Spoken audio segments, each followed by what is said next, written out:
When you occasionally receive notices about planned power outages, you may be wondering, why would my co-op intentionally shut off power? The equipment that delivers power to your home sometimes needs to be repaired or replaced. When this happens, we plan the power outage to keep crews and our community safe.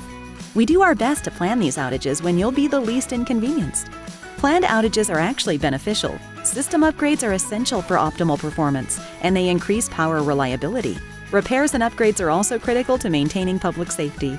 Planned outages allow us to keep the community informed of when and how long they'll be without service. Our goal is to ensure we're doing all we can to keep you safe and our system running smoothly. So, the next time you hear about a planned outage, know that it's just one of the many ways we're ensuring you receive safe, reliable power. Contact us to learn more.